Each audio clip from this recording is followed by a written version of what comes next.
personnellement, là, j'avais plus de repères, j'avais plus rien. Puis là, en entendant cela, c'était comme ça me disait, parce que là, il décrivait c'est quoi le problème avec l'être humain, d'après ce que Jésus-Christ nous révèle, d'après ce que la Bible dit, tu sais. Tout ce qu'il disait, là, l'immoralité. J'avais vécu ça. Le manque de respect pour les parents, la désobéissance sociale, la rébellion personnelle. Tout ce qu'il disait, c'était moi. Là. Je sais que c'était une réaction en grande partie, mais je me voyais dans ça. Puis là, il a dit, mais là, tu peux demander, parce que j'ai dit, qu'est-ce qu'il faut que je fasse? Je devienne membre de votre groupe, quoi que ce soit. Il dit, pas du tout, c'est pas notre groupe qui est important. C'est une relation personnelle. Puis il dit, tu peux inviter Jésus à venir dans ta vie. Puis il nous dit, quiconque le reçoit, qu'il va leur donner une nouvelle vie, un nouveau cœur. Je dis, OK, je suis prêt à le faire. J'ai dit, comment est-ce qu'on fait ça? Mais il dit, regarde, je vais faire comme si j'étais toi. Puis là, je vais demander, Jésus, je comprends ce que tu as fait pour moi. Je comprends que tu m'aimes, que tu es mort sur la croix, puis que tu veux venir dans ma vie, puis être mon sauveur personnel. Je t'invite à venir, à me donner cette vie-là. Fait que là, alors qu'il disait une phrase, je répétais la phrase. Il dit, parle-moi pas, parle à Jésus. Puis à la fin, j'ai dit, Amen. Puis là, je l'ai regardé, puis j'ai dit, oh, il y a quelque chose que j'ai recherché quand j'allais voir des voyants, que j'ai recherché quand je faisais les rencontres avec des guides spirituels, toutes sortes de spiritisme, puis toutes sortes de choses que je voulais avoir une expérience interne, parce que à l'externe, mon père m'avait dit, la vie, c'est de travailler, gagner son pain, puis s'amuser, puis c'est juste le matériel qui est important. Et là, j'ai dit, à l'intérieur de moi, il y a quelque chose qui s'est passé. Il a dit, mais la Bible nous dit que si quelqu'un est en Jésus-Christ qui est rentré dans cette relation-là, il devient une nouvelle créature. Les choses anciennes sont passées, toutes choses sont devenues nouvelles. Il dit, la Bible dit que tu es maintenant sauvé, converti, puis ainsi de suite, puis que Dieu maintenant vit en toi, puis il va t'accompagner dans ta vie. Là, je suis parti, puis je marchais, puis je m'en allais, puis je me disais, qu'est-ce que j'ai fait là? Là, j'avais des doutes, là, parce que toute ma programmation au secondaire, au cégep, les choses que j'avais entendues, venaient me dire, « Hey, tu viens d'embarquer dans une secte. » Là, j'appelle des amis, puis je leur partage mon expérience, ils ont dit, « Retourne pas là. Retourne pas là. » Aujourd'hui, je vous présente quelqu'un que vous connaissez probablement pas. Il s'appelle Jean Rousseau. Je l'ai rencontré après une de mes conférences que j'ai données dernièrement, qui était sur l'éducation à la sexualité dans les écoles. Il est venu se présenter à moi et en quelques phrases, il m'a résumé son vécu et je lui ai dit « Est-ce que tu veux venir parler à mon micro? » J'ai trouvé ça touchant, percutant et je savais que ça pouvait inspirer d'autres personnes d'entendre par quoi il est passé et surtout témoigner sa résilience et la magnifique personne qu'il est devenu. Alors, je vous avertis, c'est un témoignage difficile, un témoignage d'abus sexuels, un témoignage d'inceste, mais surtout un témoignage de résilience. Bonne écoute. Jean, bonjour. Bonjour. Merci d'être avec moi aujourd'hui. Ça me fait plaisir. Écoute, on s'est rencontrés à ma conférence que j'ai donnée sur l'éducation à la sexualité dans les écoles. Tu étais présent, tu es venu me parler, j'ai apprécié. Tout de suite, quand tu es arrivé, j'avais vraiment l'impression de te connaître, vraiment beaucoup. J'arrive pas à dire si tu me fais penser à quelqu'un, mais en tout cas, c'était fort. Puis finalement, tu m'as parlé, puis après 2 minutes, j'ai dit, tu veux-tu venir à mon podcast? Tu as dit oui. Ton témoignage, je me suis dit, je pense qu'il peut servir à beaucoup de gens, il peut être inspirant. Je trouve ça important de parler des dérives au niveau de la sexualité puis de l'enfance, parce que la ligne est brouillée beaucoup. En ce moment, juste pour mettre en contexte, ce qu'on enseigne dans les écoles, de plus en plus, c'est la sexualité positive, puis toute la notion du consentement. On est tous d'accord qu'une fille à 13 ans, 14 ans, 15 ans, c'est bien d'apprendre qu'elle peut consentir ou non à un acte sexuel, mais d'apprendre à un enfant de 4 ans le consentement, ça marche pas. Un enfant ne peut pas consentir à un acte sexuel. Et là, on rentre dans cette espèce de brouillard où on normalise un peu la pédophilie. Là, je résume très rapidement le thème de ma conférence parce que ça va être le thème, je mets la table un peu pour ce qu'on va parler aujourd'hui. Puis la sexualité positive, en fait, ça aussi, pour moi, c'est un brouillard parce que dire que des touchés peuvent être agréables, puis ça, c'est correct, ça crée vraiment une zone de turbulence pour un enfant qui se fait abuser sexuellement ou dans son corps, il peut avoir des sensations positives, mais que dans sa tête, puis tout ailleurs, c'est une trahison, c'est un inconfort, c'est de la honte, c'est du dégoût. Mais malgré tout, il peut avoir eu des sensations agréables dans son corps. Fait que ça crée vraiment, à mon avis, puis pas seulement moi, il y a plein de sexologues, de psychologues, de pédopsychiatres qui prennent la parole, qui disent ça, c'est une dérive, ça marche pas, tu sais. Ça va même à l'encontre de ce qu'on devrait faire pour un enfant. Ça va pas l'aider dans l'épanouissement de sa personnalité, de son développement. Alors, je trouve ça super le fun. Aujourd'hui, on va discuter de ton vécu. J'ai fait un préambule, mais je pense que c'est important de mettre la table. Premièrement, Jean, veux-tu nous expliquer un peu qu'est-ce qui t'amène à mon micro aujourd'hui? Pourquoi es-tu avec moi aujourd'hui? Oui, effectivement, on s'est rencontrés. Moi, j'ai déjà écouté amplement le matériel que tu produis, puis juste en passant, c'était dans les 5 conférences de Dire entre les lignes, c'était surtout ta conférence que j'anticipais parce que je savais comment est-ce que tu faisais les recherches, je savais comment est-ce que tu faisais une présentation très... si on pourrait dire, raisonnable des choses aussi. Donc là, je suis allé à la conférence, puis je t'ai entendu. Puis à un moment donné, je ne sais pas si c'était Jean-Paul Sartre, j'essaie de me souvenir de l'auteur d'une citation que tu as dit. C'est Victor Hugo. Ah, Victor Hugo. J'ai dit, c'est-tu Dostoïevski? Je pensais à toutes sortes de... Oui, oui. Mais c'est sûr, quand il le dit, laissons les enfants être des enfants, puis ta réaction, c'est tellement important qu'on le fasse. Fait que quand j'ai entendu ça, je me suis dit, il faut que j'aille la voir, puis que je lui dise, écoute, par expérience, je peux te dire que c'est très important. Parce que moi, j'ai un vécu vraiment très particulier. Je vais pouvoir te le dire dans un instant, ou à moins que ce soit maintenant que tu veux que j'embarque dans ça. On pourra déballer ça après. OK, mais avec tout ça, ben là, tu m'as invité à venir nécessairement. Je me suis dit, ça va donner l'opportunité de faire une mise en garde, de peut-être faire de la prévention. Pendant la COVID, pendant la pandémie, j'ai cherché à faire beaucoup de prévention par les réseaux sociaux. Mettre du matériel, des recherches, des études scientifiques, des citations d'experts. Qui apportaient un point de vue différent de oui, c'est ça. À la télévision. Puis mon objectif étant un pasteur, parce que ça, je ne l'ai pas dit encore, mais je suis un pasteur. Coup de théâtre. Coup de théâtre, un pasteur évangélique. Puis, mais à travers tout ça, je me suis dit, il n'y a pas beaucoup de justement des ouvriers, ministres du culte, dirigeants dans les églises qui prennent position. Puis moi, je vois ça comme une responsabilité puisque le chrétien doit gérer sa vie devant Dieu, nécessairement, d'après les informations qu'il a. Puis s'il n'a pas les bonnes informations, il va faire les mauvais choix. Donc, j'ai mis beaucoup de choses, mais toujours dans cette optique-là de prévention, encourageant les gens à analyser les choses, encourageant les gens à faire des recherches. Puis, quand tu m'as donné cette opportunité-là, tu as dit, est-ce que tu aimerais venir? Je me suis dit, bon, là, avec mon vécu particulier, c'est peut-être un avertissement puis une prévention de ne pas jouer avec certains éléments comme tu avais présenté dans la conférence avec les abus, les excès du système de l'OMS, pas du système, mais du programme, du curriculum, de l'UNESCO, de l'ONU, puis ainsi de suite. Exact. De voir, wow, il faut vraiment accompagner nos enfants et être prudent. Envers eux. Parce que les instances internationales prônent toutes les mêmes idéologies. Puis dans le fond, les 2 idéologies que je dénonce dans ces programmes-là, c'est l'idéologie de l'enfant sexualisé, qui est vraiment partout maintenant. Là. C'est impossible. C'est très difficile de trouver comment je pourrais dire, un organisme qui n'a pas adhéré à cette idéologie, que l'enfant, donc, a une sexualité dès 0 ans. Et dans des programmes, c'est qu'il faut l'éduquer à sa sexualité dès sa naissance. Bien sûr, en rapport avec l'âge, mais déjà, ça crée vraiment une zone de trouble quand on sait, puis là, je ne rentrerai pas dans les détails de ça, mais je l'ai fait dans ma conférence, d'où vient cette idéologie-là, d'où vient cette étude. Et c'était vraiment des enfants qui ont été violés par des pédophiles. Puis là, on a fait, ah, mais oui, regardez, les enfants sont capables de vivre des orgasmes. En tout cas, j'y reviendrai dans une autre... Alors, il faut comprendre d'où ça vient, c'est très important. Puis l'autre idéologie qui est vraiment partout, c'est l'idéologie queer et de l'identité de genre. Là. Donc, le genre est un spectre. Et donc, nos enfants, un jour ou l'autre, vont être exposés à ces idéologies-là. Et nous, les parents et les citoyens, je pense qu'on a la responsabilité de protéger les jeunes dans la société, pas juste ceux qui vivent dans ma maison, les jeunes en général. C'est ça. Je pense qu'on partage cette volonté aujourd'hui en tout cas, d'amener une discussion publique. Puis, tu sais, comme je disais à ma conférence, les gens ne peuvent pas être vigilants s'ils ne comprennent pas la problématique. Mon but, c'est d'expliquer qu'il y a une problématique. Après, vous faites ce que vous voulez. J'aimerais ça qu'on rentre donc un petit peu dans ton vécu à toi. Tu es né dans une famille, on pourrait dire, atypique. Peux-tu nous parler un peu de ça? Oui, en fait, mes parents étaient le produit de la Révolution tranquille des années 60-70.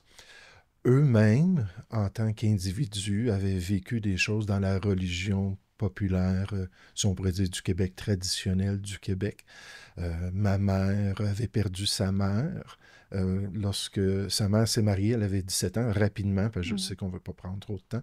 Elle avait 17 ans, puis à l'époque, ben, le dogme non officiel, c'était d'avoir un enfant par année. Donc, elle est tombée enceinte tout de suite après son mariage.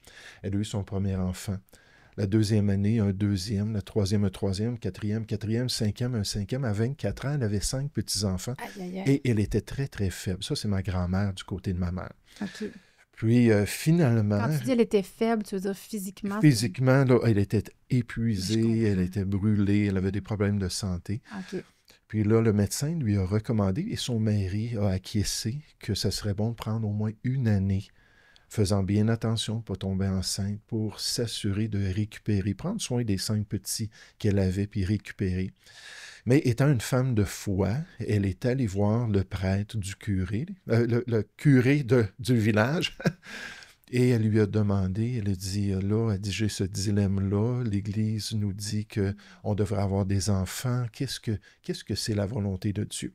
Ah. Donc, en tant que représentant, elle lui a fait confiance quand il lui a prophétisé qu'elle allait avoir 12 enfants et qu'elle allait vivre une longue vie avec ses enfants. OK, il était devin en plus, lui. Il était capable de voir le je ne futur. peux pas savoir exactement c'était quoi sa motivation. Ouais. Moi, je sais que c'est pas quelque chose que Dieu nous demande de faire en tant que dirigeant, de faire une prophétie. On encourage les gens à chercher la volonté de Dieu, puis à examiner c'est quoi les risques, puis ainsi de suite. Bon, puis surtout avec son mari, de vraiment faire front commun dans cette décision. Puis finalement, donc, elle est revenue, puis elle a dit à son mari, elle dit, j'aimerais ça qu'on ait un autre enfant, puis Dieu va nous bénir. Donc, elle est tombée enceinte. Elle a était accouché. fertile, en tout cas. C'était Oui, pas le oui, oui. Puis elle a accouché de son 6e enfant. Et quelques mois après, elle a attrapé, j'essaie de me souvenir, une pneumonie, quelque chose de simple. Et elle est décédée. Oh mon Dieu, à 26 ans. Oui, donc là, ce qu'ils ont fait, c'est à cette époque-là, il n'y avait pas de gestion du gouvernement. Donc, des membres de la famille sont venus chercher chacun des enfants, puis sont partis avec les enfants. Et ma mère, qui était une des dernières, n'a jamais connu sa mère. Puis elle a été élevée par une tante sur une ferme qui était très austère. Oh mon Dieu. Elle a beaucoup, beaucoup souffert sous cette femme-là. Donc, elle a gardé dans sa perspective l'idée que la religion, on enlève ça de notre vie. Là. Elle a jeté le bébé avec l'eau du bain. Comme beaucoup de Québécois, d'ailleurs. Oui, c'est ça. Mon père, lui, dans son éducation, a eu affaire avec un prêtre qui l'a abusé sexuellement. Donc, tous les deux rendus à 18 ans, on dit... Ils ont touché aussi ce qu'il y a de plus laid, finalement, de la religion. Ben oui. Fait qu'ils ont dit, on enlève ça de notre vie, on va vivre une vie d'athée. Puis finalement, ils ont pris leur athéisme et ils l'ont amené à son paroxysme, à son extrême, alors qu'ils sont devenus hédonisme. Qu'est-ce que ça veut dire? C'est que le plaisir personnel au détriment des autres était maintenant le sens de la vie. Donc, mes parents, dans les années 60, étaient des échangistes.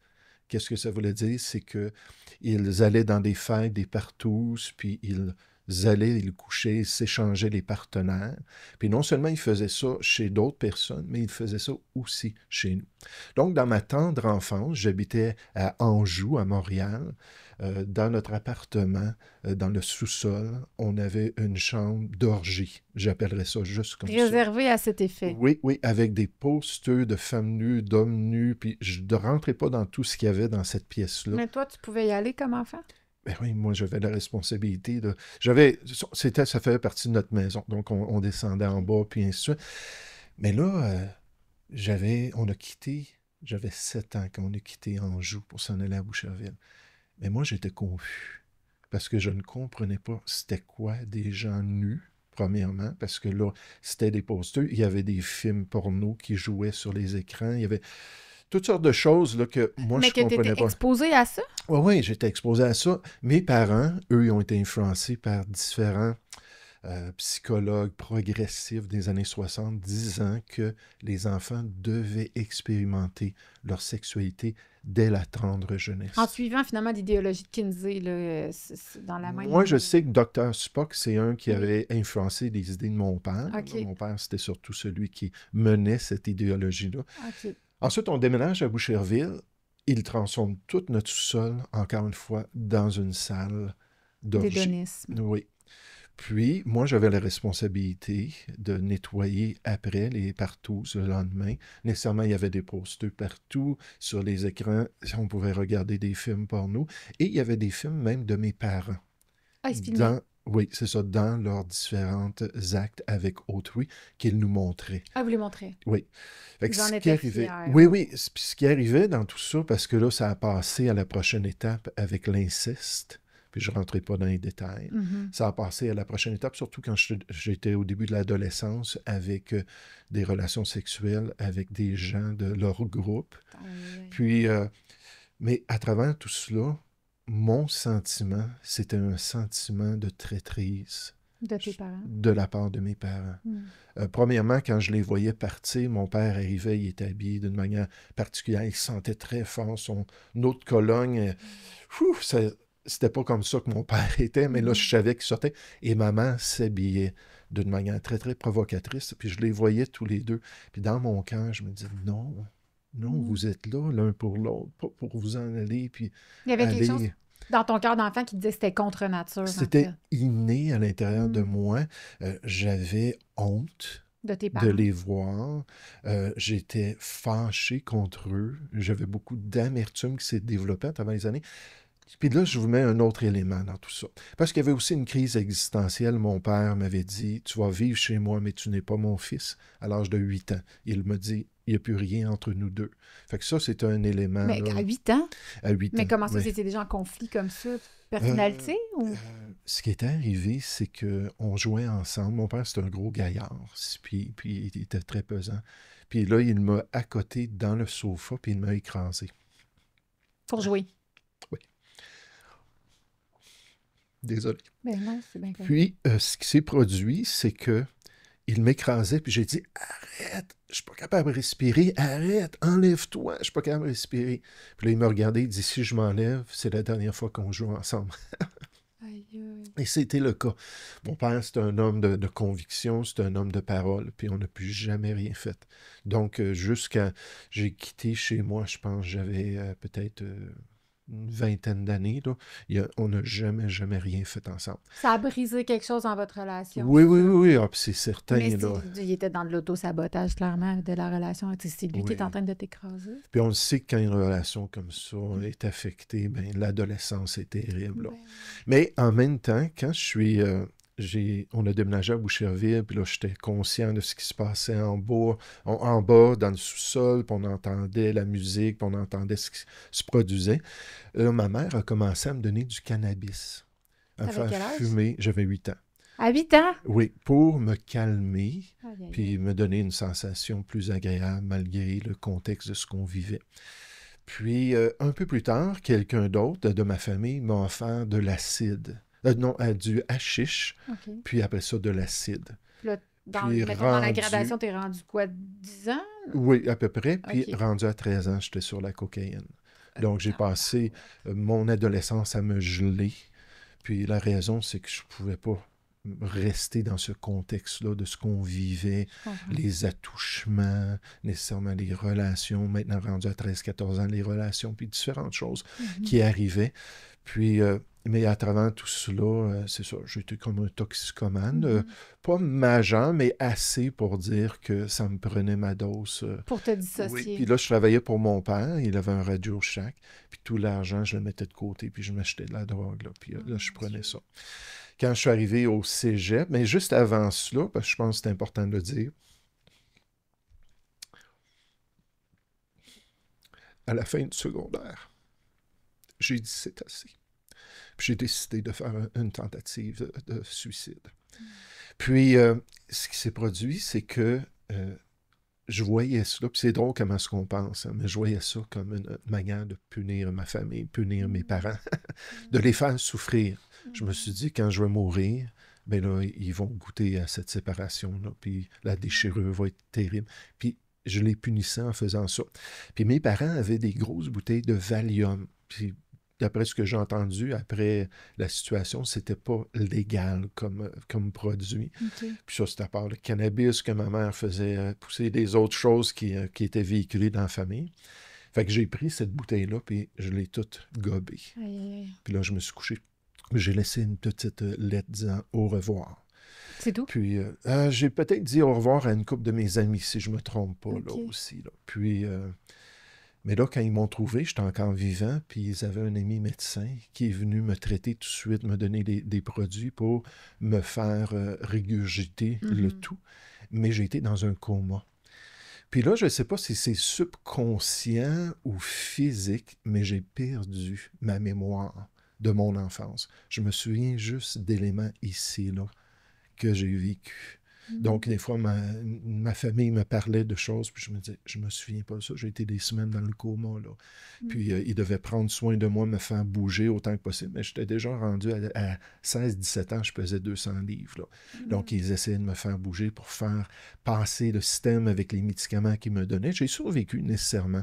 Attends, mais juste pour comprendre, tu n'étais pas hospitalisé, là. Non, ils ne voulaient pas. C'était parce illégal. Que c'était illégal. OK, c'est ça. Puis, fait que des éléments, des fois, je dis des approximations parce que je me souviens pas. Puis quand tu dis que tu as perdu la mémoire, tu dis il y a comme un point de rupture quand tu es revenu de ce coma-là où là, tes 16 années étaient rendues comme un fromage gruyère, ou tu dirais que c'est juste cette période de ta vie que tu as oubliée? Non, c'est vraiment toute l'enfance. Ton enfance. Puis avant ça, tu t'en souvenais? Tu penses? Oui. Tu sais pas? Oui, je pense bien. Là. Je veux dire, oui, j'étais un enfant problématique. Ouais. J'avais nécessairement été abusé. J'avais eu des relations de l'inceste. J'avais vu de la pornographie. J'avais vu toutes sortes de choses qui me rendaient confus. Je trouvais ça dégueulasse de voir des gens nus. Puis en plus de ça, de les voir avoir des relations. Je comprenais pas. C'est pour ça que quand je t'ai entendu dans la conférence, non pour moi, parce qu'après ça, j'ai connu des familles normales. Là. Après ça, même moi, je me suis marié. Ça, c'était une des transformations dans ma vie. Là. Je parlais de ça tout à l'heure. Mais d'être prêt à me marier, avoir des enfants, puis vivre une vie normale, c'était briser le cycle. Le cycle familial terrible que j'avais, qui m'a permis justement d'expérimenter une vie qui est normale, des parents responsables, qui sont fidèles. Ça fait 33 ans qu'on est ensemble, on est fidèles l'un envers l'autre, puis d'élever nos enfants avec cette perspective-là qu'on est là. C'est parce que ce qui arrivait avec ma famille, c'est que je ne voyais pas mes parents comme un fondement pour ma vie. Le fondement n'était pas là. Tout était chambranlant. Il y avait de la chicane. Ils se criaient après. Mes deux parents avaient des personnalités fortes, puis ça se criait après. Il y avait de la jalousie. Moi, j'étais jaloux pour eux. Papa ne va pas coucher avec quelqu'un d'autre. C'est maman qui est là. Maman ne va pas coucher. J'étais jaloux. Fait que ça amenait de la jalousie même au sein de leur couple, cette espèce de dynamique de coucher avec tout le monde. Oui. OK. Puis finalement, ça a détruit leur couple. Il y a différents facteurs, là, mais ça a détruit leur couple aussi. Là. Mais il n'y avait rien de solide dans ma vie. Fait que c'est pour ça que je voulais me droguer puis oublier. Puis là, quand j'étais adolescent, il y avait des filles qui s'intéressaient à moi. Mais moi, je n'étais pas intéressé. Non? Mais on sortait ensemble, on était dans une gang, tout ça, on sortait, on allait fêter, on s'en allait dans des bars. Même dans l'adolescence, moi, j'étais avec des plus vieux. Puis j'avais aucun problème à rentrer dans les brasseries, les bars, les clubs, et ainsi de suite. Fait qu'on sortait, puis moi, c'était toujours là, de me rendre je buvais beaucoup, je prenais de la drogue à travers ça, là, puis d'oublier le tout, là. OK. Puis, des fois, je perds ma pensée, pourquoi j'ai mentionné. En tout cas, tout ça pour dire que j'étais quelqu'un qui était dévergondé, j'étais quelqu'un... Mais des blondes me laissaient.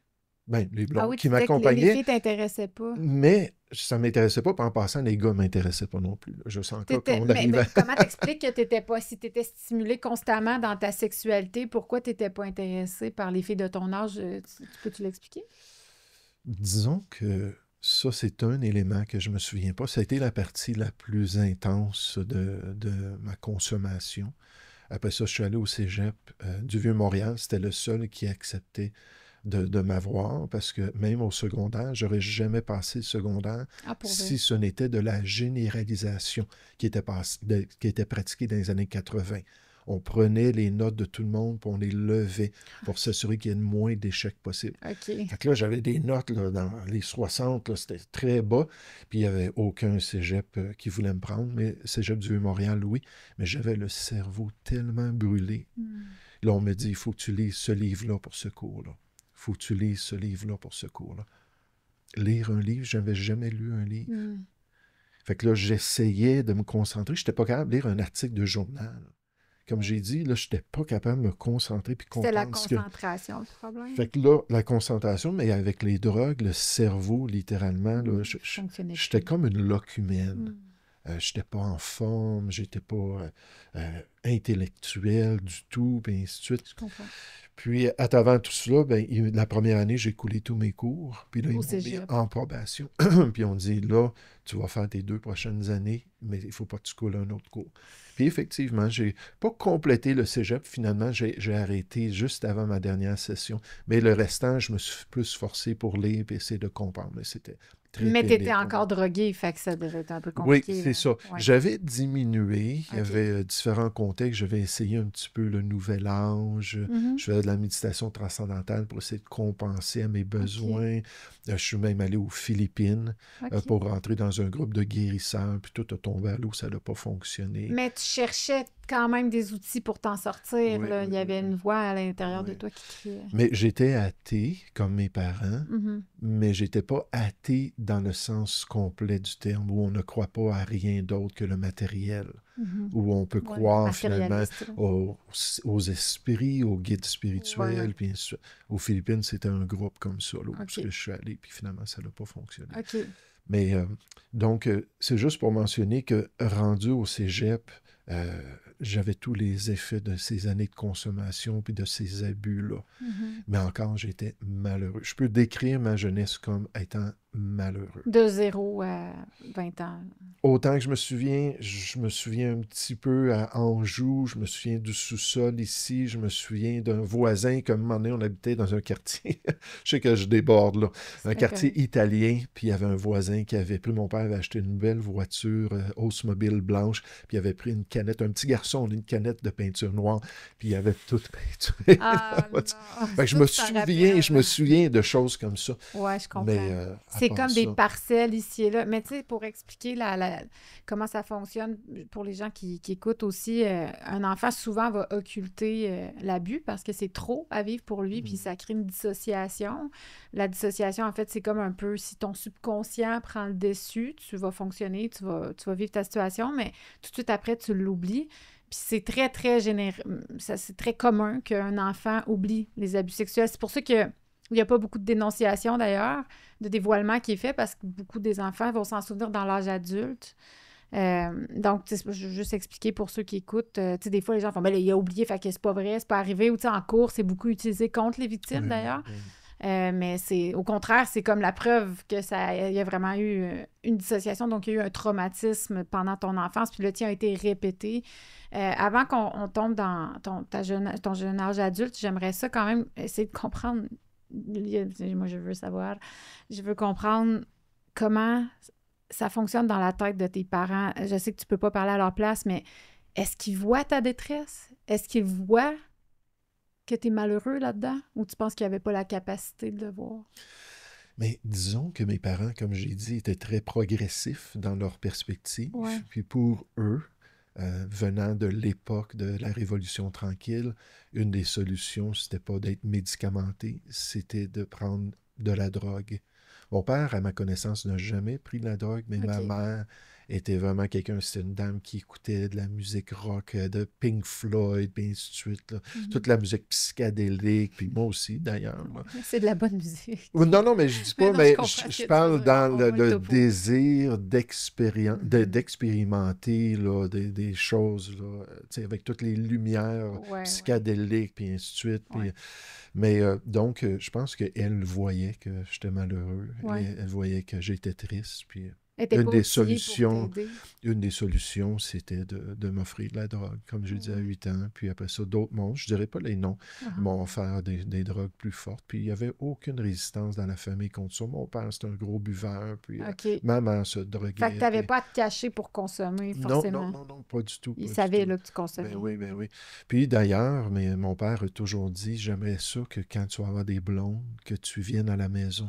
Eh bien, ça ne devait pas te tenter. Et que tu aies tes relations à la maison. Fait que, quand même pas avec eux, ils t'ont pas je pense pas que ça allait les inclure, mais quand même, non. Effectivement, ça m'intéresse. Non, je peux imaginer. Fait que oui, je pense que ma mère a essayé de compenser au fait que mon père ne faisait rien avec moi. Elle me disait, viens, on va aller faire du vélo. L'hiver, on faisait du ski de fond ensemble, on jouait au tennis, différentes choses. Fait qu'elle essayait de mieux possible, mais elle était à Tétroville, à Montréal, pas au cégep, à Édouard-Montpetit, la polyvalente Édouard-Montpetit. Puis elle était connue à l'école comme la professeure qui était cool. Ah, ben oui, c'est sûr. Parce que quand elle enseignait, elle donnait des cours d'anglais et elle amenait toujours de la musique de Pink Floyd, puis des différents groupes comme ça, pour qu'ils regardent là, les paroles, puis qu'ils apprennent à travers ça. Puis là, ils faisaient jouer ça dans la classe pendant qu'ils lisaient les paroles, puis ainsi. Puis nécessairement, elle ne se cachait pas là, que c'était une femme de l'époque. Là. Puis elle était bien vue comme ça. Mais je pense que dans ce qu'elle a voulu faire, parce que là, je l'ai connue après, je veux dire ce qui s'est produit avec nous un peu plus tard, là, mais dans ce qu'elle a voulu faire, elle a fait le mieux qu'elle pouvait avec les outils qu'elle avait. Là. Exactement. Puis elle aussi, elle avait été grandement affectée par son enfance, comme tu disais tantôt. Fait que c'est comme on va en revenir là, au fait que tu as brisé le cycle, c'est très important. Tu sais, c'est transgénérationnel, souvent l'abus sexuel. Fait que si quelqu'un, comme la violence, là, si tu t'es fait battre par ton père, des chances que tu battes ton enfant, jusqu'à ce qu'il y ait la conscience, puis qu'on choisisse vraiment consciemment de briser le cycle. Fait que j'aimerais savoir comment tu as fait pour t'outiller, pour te sortir de ça. Bon, ton voyage aux Philippines n'a pas fonctionné, mais il y a sûrement eu quelque chose qui est arrivé. Mais c'est certain que mon voyage dans l'occultisme, si je le dis comme ça, parce que ça s'est rendu jusqu'au spiritisme, puis différentes choses, là, ça ne m'a pas amené de satisfaction.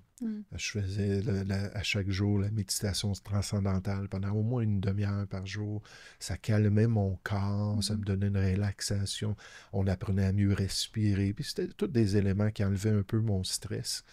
Mais ça n'a jamais rien réglé. Puis finalement, après ce voyage-là aux Philippines, moi, j'avais rencontré Tu l'as fait, ce voyage aux Philippines? Oui, mais ça a tombé à l'eau là-bas pendant que j'étais là-bas.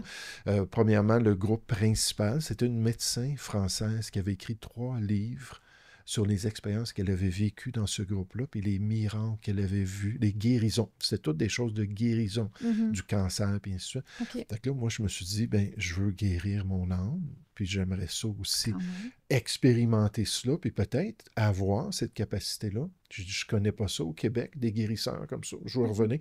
C'était très égocentrique. J'étais une personne... Ben, tu cherchais la guérison en même temps. Oui, mais aussi, je me disais, je vais devenir une personne là, célèbre, là, puis les gens vont me rechercher. Puis, ben oui, ça, c'est certain. C'est un effet du rejet que j'ai vécu. Là. Mais... là, je suis allé là-bas, ça a tombé à l'eau. Puis juste avant de partir, j'ai rencontré une famille. C'était un couple qui avait un magasin, une boulangerie, puis des produits naturels, qui habitait à Boucherville. Puis ils avaient 6 enfants. Puis une très belle famille. Moi, quand je suis rentré là, parce que j'étais un peu plus dans les produits naturels, puis j'ai vu cette famille-là, ça m'a charmé. Parce que les adolescents qui travaillaient étaient en harmonie avec les parents. Moi, j'envoyais promener mes parents. Là. J'étais fâché contre eux. Ça sortait dans mes attitudes, puis dans mon mépris qu'ils vivaient avec moi. Puis là, je voyais ça, c'était en harmonie. Ça travaillait ensemble dans le magasin. Le couple était gentil. Les enfants étaient gentils. Là, je me disais, OK, c'est quoi, là? Qu'est-ce qui est différent? Fait que finalement, ben là, j'ai remarqué qu'il y avait des paysages sur les murs avec des écrits en dessous. Là, je lisais un petit peu les écrits. Finalement, il me dit c'est des versets de la Bible. Puis il y avait un présentoir avec des pliants là, de l'Évangile, puis ça. Fait que là, il dit, ben écoute, toi, es-tu une personne religieuse? Es-tu intéressé à la foi? Je ne sais pas du tout. Moi, tout ce qui était l'establishment, tout ce qui était la structure sociale, incluant l'Église, j'avais rejeté ça parce que pour moi, c'était la société qui avait permis à des parents comme ça de m'abuser. J'étais totalement contre la religion, totalement contre l'Église, contre tout, finalement. Je disais, oh non, ça m'intéresse pas. Fait que pendant quelques mois, j'allais acheter mon pain et différentes choses. Ils étaient tellement gentils. Ils me disaient, si jamais ça te tente, viens faire un tour. C'est libre à tous. T'sais. À l'église? À l'église. Fait que quand moi, je suis allé aux Philippines, tout a tombé à l'eau. J'ai pris les économies que j'avais, j'ai tout dépensé là-bas. Je n'ai pas fini mon dernier semestre au cégep. Fait que là, il fallait que j'attende au prochain semestre. J'avais quitté mon emploi. Je travaillais dans la construction de piscines. J'avais quitté mon emploi, puis j'avais envoyé promener ma famille et mes amis. je suis revenu. Tu avais complètement coupé les ponts avec moi, eux? j'avais un billet ouvert d'une année. OK. On pouvait avoir ça à cette époque-là. Je ne sais pas si ça Je existe pense que ça encore. existe encore, ça doit te coûter cher en Titi. Mais un billet ouvert, puis je m'étais dit, je ne reviendrai pas. Ou si je reviens, je vais être une autre personne, en tout cas. Et là, je suis revenu, puis j'étais bredouille. J'avais plus rien. Je suis allé voir quelques gens de ma famille, tout ça. Mais les relations, mon père habitait dans les Caraïbes, ma mère était en Europe. Ils s'étaient séparés, puis ils s'étaient partis dans d'autres pays. Puis au moins pendant un certain temps. Fait que là, je suis allé voir cette famille-là, puis j'ai dit, je ne sais pas quoi faire. La fameuse famille de boulanger. Oui, c'est ça. Puis il dit, ben écoute, on a un appartement au-dessus de notre boulangerie, on va te donner un bon prix si tu veux vivre là. Ça va te donner au moins une place à vivre, parce que là, j'avais plus rien, là. Ouais. Fait que là, j'ai dit, OK, oui, je vais me trouver un emploi. J'ai commencé à travailler pour Rona. Fait que là, je suis allé habiter là. Puis là, ils m'ont offert encore, si jamais ça te tente d'aller à l'église. J'ai dit, j'ai plus rien, là. Je pense que je vais essayer. Fait que je suis allé à l'église, une église baptiste évangélique à Drummondville. À Drummondville, je suis à Drummondville maintenant, à Boucherville. Puis finalement, quand je suis arrivé là-bas, il y avait 160 personnes. Tout le monde, moi au cégep, on avait dit, quand tu rentres dans une secte, les gens vont tous venir te voir, puis « Bonjour, jeune homme, on est tellement content de te voir. » C'est exactement ça que j'ai vécu. Tout le monde « Hey, salut, ça va bien? » Puis content de te voir. Moi, j'avais des cheveux longs, j'avais de l'embonpoint, j'étais, comme j'ai dit, une loque humaine. Puis, fait que là, je suis resté dans la réunion, ils chantaient des cantiques, ils étaient joyeux, ils souriaient. Je me dis « Gang d'hypocrites, ça n'a pas d'allure. » Pourquoi hypocrite? Parce que je pensais pas que c'était possible d'être heureux. OK, je pensais pas que tu fakais? Oui, c'est une secte. J'avais juste hâte de sortir. Là, le gourou, parce que je les appelais comme ça, dans le Nouvel Âge, est sorti, il a ouvert un gros livre noir, il a enseigné quelque chose, j'ai rien compris. Mais comme dans le Nouvel Âge, on allait rendre notre vénération à l'image du fondateur en amenant des fleurs ou peut-être des fruits, puis ça. Je suis allé le voir, puis j'ai dit, merci pour ce que vous avez dit. J'ai pas compris, mais merci. Il dit, ton nom, c'est quoi? Il dit, c'est Jean. Il dit, est-ce qu'on pourrait se rencontrer? J'ai dit, OK. Il dit, viens à mon bureau d'affaires.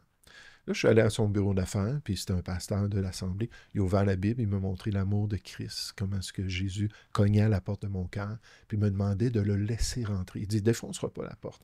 Mais il est mort pour toi, puis il est mort pour te donner une nouvelle vie, un nouveau cœur. Il dit, ça s'appelle une nouvelle naissance. Dans le Nouvel Âge, on parlait toujours de ça, naître de nouveau. Ouais. Mais là, ça n'avait jamais rien fait, là. Fait que c'est une nouvelle naissance, mais il dit, il faut que tu sois prêt à croire dans ce qu'il a fait pour toi, croire dans son amour, puis il l'a invité dans ta vie.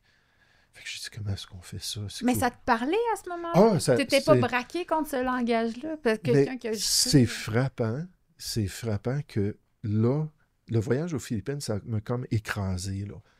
J'ai un secret à vous confier, il faut que je vous parle de ça ici. Ça s'appelle le bracelet de performance CM2 et c'est des ondes électromagnétiques pulsées.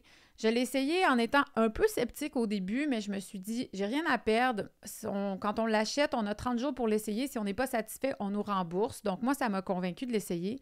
La raison pour laquelle j'avais envie de l'essayer, c'est parce que j'étais fatiguée, une fatigue lourde. Je suis beaucoup sur mon ordinateur, puis je finis par être un peu comme dans le brouillard, brain fogged. Et ça m'a vraiment aidée dans mon énergie. Ce que ça fait, en fait, c'est que ça permet une meilleure circulation du sang et ça va désagglomérer les globules rouges, favoriser l'élimination des toxines. Pour les gens qui ont des problèmes inflammatoires, de douleurs chroniques aussi, ça aide vraiment beaucoup. Et c'est là que j'ai été convaincue de vous en parler. C'est le jour où ma mère l'a essayé. Ma mère est venue ici, elle était coincée dans le dos, puis elle me disait, je ne sais pas comment je vais y arriver. Elle venait pour m'aider avec les enfants, puis elle dit, je ne suis pas capable de me pencher. Puis je lui dis, essaie ça, il paraît que ça aide pour les douleurs. 10 minutes après, elle m'a dit, Hello, j'en reviens pas, j'ai plus mal. Puis je dis, mais calme-toi, maman, ça doit être l'effet placebo. Elle l'a gardé toute la journée, tout le lendemain, et c'était terminé. Elle avait presque plus aucune douleur, alors qu'elle était complètement paralysée. Et finalement, vous comprendrez qu'elle en a un maintenant, elle ne peut plus s'en passer. Alors, je me suis dit, il faut que je vous en parle. Ça vaut la peine, du moins, si vous êtes quelqu'un à qui ça pourrait bénéficier. J'avais envie de vous partager ce grand secret, cette grande révélation dans ma vie, ces ondes électromagnétiques pulsées. Alors, ça s'appelle le bracelet de performance et vous pouvez le trouver dans ma boutique sur mon site hellovesavoir.com. Personnellement, là, j'avais plus de repères, j'avais plus rien. Puis là, en entendant cela, c'était comme ça me disait, parce que là, il décrivait c'est quoi le problème avec l'être humain. D'après ce que Jésus-Christ nous révèle, d'après ce que la Bible dit, tout ce qu'il disait, là, l'immoralité. J'avais vécu ça. Le manque de respect pour les parents, la désobéissance sociale, la rébellion personnelle. Tout ce qu'il disait, c'était moi. Là. Je sais que c'était une réaction en grande partie, mais je me voyais dans ça. Puis là, il a dit, mais là, tu peux demander, parce que j'ai dit, qu'est-ce qu'il faut que je fasse? Je devienne membre de votre groupe, quoi que ce soit. Il dit, pas du tout, c'est pas notre groupe qui est important. C'est une relation personnelle. Puis il dit, tu peux inviter Jésus à venir dans ta vie. Puis il nous dit, quiconque le reçoit, qu'il va leur donner une nouvelle vie, un nouveau cœur. Je dis, OK, je suis prêt à le faire. Je dis, comment est-ce qu'on fait ça? Mais il dit, regarde, je vais faire comme si j'étais toi. Puis là, je vais demander, Jésus, je comprends ce que tu as fait pour moi. Je comprends que tu m'aimes, que tu es mort sur la croix, puis que tu veux venir dans ma vie, puis être mon sauveur personnel. Je t'invite à venir, à me donner cette vie-là. Fait que là, alors qu'il disait une phrase, je répétais la phrase. Il dit, parle-moi pas, parle à Jésus. Puis à la fin, j'ai dit, Amen. Puis là, je l'ai regardé, puis j'ai dit, oh, il y a quelque chose que j'ai recherché quand j'allais voir des voyants, que j'ai recherché quand je faisais les rencontres avec des guides spirituels, toutes sortes de spiritisme, puis toutes sortes de choses que je voulais avoir une expérience interne, parce que à l'externe, mon père m'a dit, la vie, c'est de travailler, gagner son pain, puis s'amuser, puis c'est juste le matériel qui est important. Et là, j'ai dit, à l'intérieur de moi, il y a quelque chose qui s'est passé. Il a dit, mais la Bible nous dit que si quelqu'un est en Jésus-Christ qui est rentré dans cette relation-là, il devient une nouvelle créature. Les choses anciennes sont passées, toutes choses sont devenues nouvelles. Il dit, la Bible dit que tu es maintenant sauvé, converti, puis ainsi de suite, puis que Dieu maintenant vit en toi, puis il va t'accompagner dans ta vie. Là, je suis parti, puis je marchais, puis je m'en allais, puis je me disais, qu'est-ce que j'ai fait là? Là, j'avais des doutes, là, parce que toute ma programmation au secondaire, au cégep, les choses que j'avais entendues, venaient me dire, hey, tu viens d'embarquer dans une secte. Là, j'appelle des amis, puis je leur partage mon expérience. Ils ont dit, retourne pas là. Retourne pas là. Puis après ça, j'en parle, j'envoie à mon père aux Philippines une lettre expliquant ce que je venais de faire. Puis il envoie une lettre à ma soeur, pas à moi, à ma soeur disant, ton frère, il est rendu fou. Là, je pense que la drogue, ça l'a fait déconnecter de la réalité. Ma soeur était contre moi. Ma mère est revenue de l'Europe. Elle était contre moi aussi. Mais ce qui est intéressant, c'est que tout de suite là, j'avais un désir de remettre ma vie en règle. De restructurer ma vie. C'était comme un nouveau commencement. Dirais-tu que ton désir était quand même là avant? Oui, parce que j'essayais de m'aider, j'essayais de transformer par les différentes choses. J'ai pris des cours d'extra au cégep en psychologie, j'essayais de me comprendre. En philosophie, j'analysais tout ce que les philosophes disaient, puis j'essayais de comprendre. Fait que oui, certainement. Mais ce que je peux dire, puis là, ça fait 38 ans de cela, ce que je peux dire, c'est que cette expérience-là est devenue le fondement d'une relation avec Dieu, mais d'une relation aussi avec les autres. Tout de suite, j'ai commencé à vouloir avoir des contacts avec ma famille, à vouloir leur rendre ce qu'ils ne m'avaient pas donné.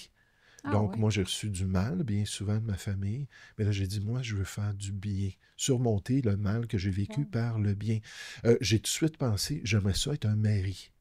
Mais j'aimerais ça être un homme responsable qui va travailler fort, qui va prendre soin de sa femme puis d'avoir des enfants. T'as quel âge? Jamais.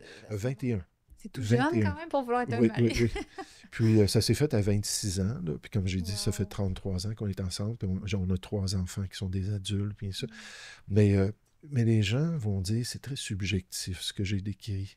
Mais il y a une base objective. Un de mes doctorats, c'est en apologétique. Tu as 2 doctorats. 2 doctorats. Puis l'apologétique, c'est la défense de la foi chrétienne. C'est de pouvoir analyser les critiques, analyser les attaques. Puis une des attaques principales, c'est que c'est une tromperie psychologique, l'expérience qui amène une personne à croire qu'il est converti, puis ainsi de suite. OK.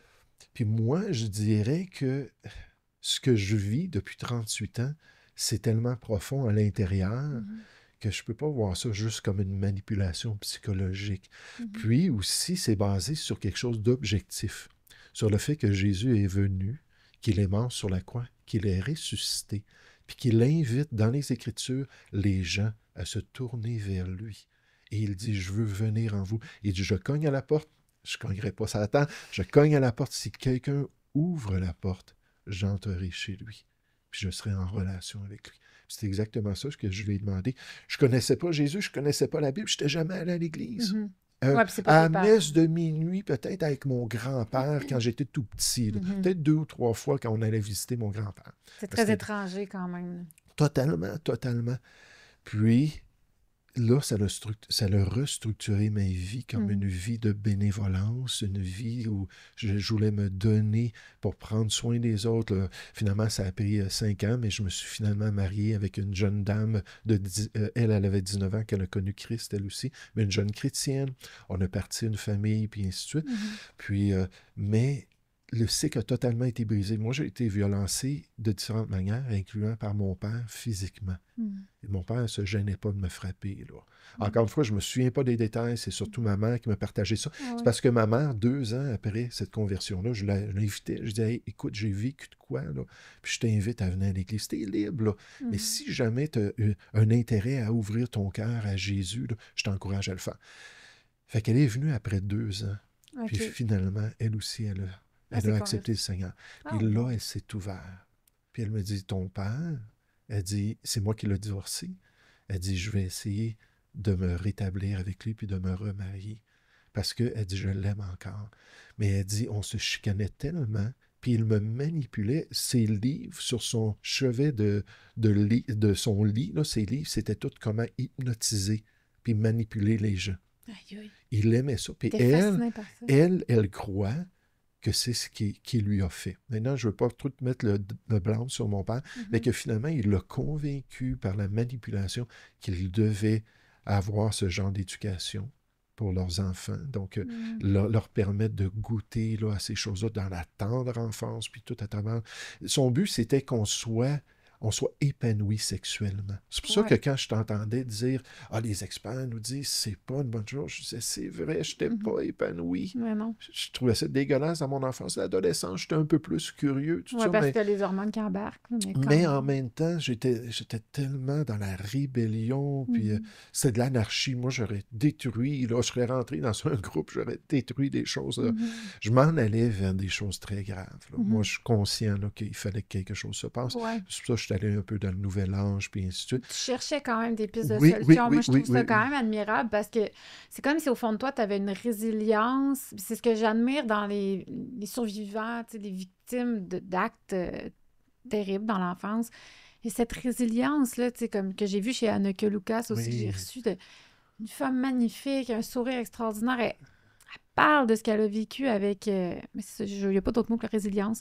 Puis tu l'as en toi, puis j'entends que... En fait, ce que j'entends, c'est que ça a toujours été en toi. Tu étais un enfant qui avait déjà cette espèce de curiosité. Tu as fait 2 doctorats quand même. Mais tout ça, c'est venu après. Mon éducation, c'est après. Mais comme j'ai dit, je lisais pas. Puis ça m'intéressait pas. Fait que tu penses qu'il y a vraiment comme 2... Oui, mais après ma conversion, je suis devenu affamé, autodidacte. Je dévorais les livres. Là, mon cerveau, rapidement, parce que c'est un muscle, mon cerveau, rapidement, a été en mesure de comprendre. Puis là, j'ai fait un bac, 2 maîtrises, 2 doctorats, puis ça. C'était pas difficile pour toi, rendu là, de lire? Non, ça allait, non. Tu avais arrêté la drogue aussi, je Oui, j'ai pas consommé depuis ma conversion. Depuis 38 ans, j'ai pas bu non plus. Moi, personnellement, j'ai décidé que j'étais tellement content d'avoir un cerveau là, que je me suis dit, je veux pas consommer rien qui va affecter ça. Je prends pas de médicaments antidépressifs. Je touche pas à rien de ces choses-là. Oui, c'est ça.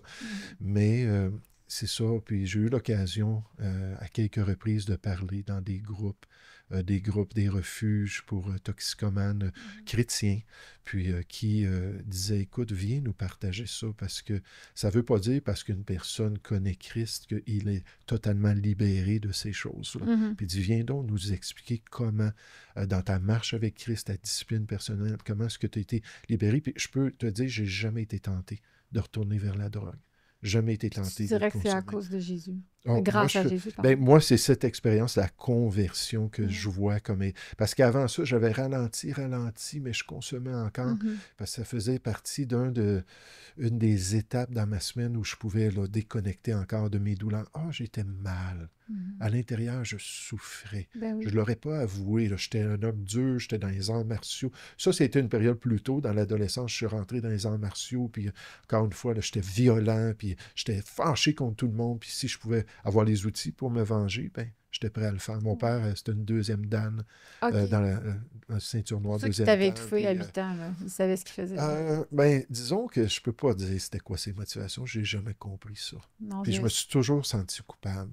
J'aurais dû le laisser m'étouffer, là, puis au moins mon père aurait resté là, Tu t'es dit ça? dans cette relation. J'étais coupable pour tout. Là. Dans l'inceste, j'étais coupable. Dans les abus sexuels, toutes sortes de choses que j'ai vécues. Pour moi, j'étais la personne coupable, mais j'étais fâché contre mes parents de me mettre dans ce contexte-là. Bien sûr, c'est comme plus fort. C'est de la confusion. C'est ça, exactement. On est malheureux, on est confus, on ne comprend pas le monde des adultes. Laisser les enfants être des enfants, j'étais 100% d'accord avec ça. Oui, Victor Hugo avait compris. C'était drôle, cette espèce de nouvelle idéologie qu'il faut exposer les enfants à des concepts totalement adultes. Tu sais, c'est pas nécessaire du tout. Puis en fait, c'est que ça va créer un malaise immense, voire un traumatisme chez l'enfant qui est exposé à des choses qui n'appartiennent pas à son monde. Oui. Tu sais, en fait, ce qu'Ariane Biloran dit, qui est la psychologue que j'ai reçue pour parler de ça, laissez les enfants poser leurs questions, puis suivez-les dans leur évolution, dans leur questionnement. Tu sais, les questions vont venir d'elles-mêmes. Là. Si il ne te l'a pas posé, après, je dis pas qu'il faut pas faire un petit peu d'encadrement puis d'éducation, leur expliquer l'anatomie, ces choses-là, mais ça vient d'eux. Puis ils vont s'éveiller à ces choses-là, puis c'est correct de les accompagner, mais tu sais, on va pas commencer à expliquer un viol à un enfant de 4 ans, ça n'a pas rapport. C'est comme expliquer le chômage à un enfant. Un enfant, il ne comprend pas, c'est même travailler, c'est pas c'est quoi. Tu sais, c'est des concepts adultes. Fait qu'on peut-tu laisser ça hors de leur vie, les laisser jouer? Ils sont tellement dans leur moment présent, ils sont tellement dans la joie. Je veux dire, c'est une inspiration, on devrait essayer juste de faire comme eux à la place de leur mettre des problèmes dans la tête qui n'ont pas lieu d'être. Écoute, j'ai plein de questions à te poser. J'essaie toujours d'être dans une position où je ne veux pas faire l'avocat du diable. Là. Excusez le jeu de mots. Là. Mais tu sais, je le sais qu'il y a beaucoup de gens qui se braquent quand ils entendent le mot Jésus. C'est ça le Québec. Puis tu dois le savoir plus que quiconque, parce que tu es au quotidien là-dedans. Moi, c'est sûr, j'ai dénoncé beaucoup le satanisme, mais dans une position où je me considère pas... c'est pas vrai, je crois en Dieu, mais j'ai ça... social, exactement, c'est social, comment je le fais. C'est pas comme d'un angle religieux. Mais j'en parle souvent, fait qu'il y a beaucoup, beaucoup de chrétiens qui me suivent, beaucoup de catholiques. Là, j'aimerais ça, premièrement, qu'on démêle tout ça. Là. Chrétiens, catholiques, baptistes, évangéliques, c'est quoi qui se passe? Pourquoi il y a autant de chapeaux? Peux-tu nous démêler un peu? Oui. Mais disons que l'Église, pas l'Église traditionnelle, l'Église primitive qu'on appelle l'Église du premier siècle, ça avait certaines valeurs, certaines croyances qui ont été mises par écrit dans le Nouveau Testament. Donc, les Juifs utilisaient l'Ancien Testament, c'est surtout leur peuple qui est décrit dans l'Ancien Testament. Le Nouveau Testament, ce sont les écrits des apôtres qui étaient dans l'Église primitive, qui ont expliqué c'était quoi la foi. Puis après les apôtres, il y a tout de suite eu beaucoup de gens qui ont commencé à écrire d'autres choses. On les appelle les pères de l'Église. Donc, c'était des évêques, c'était des docteurs de la loi, puis ainsi de suite, qui ont commencé à communiquer par des lettres ouvertes qu'on appelle des épîtres.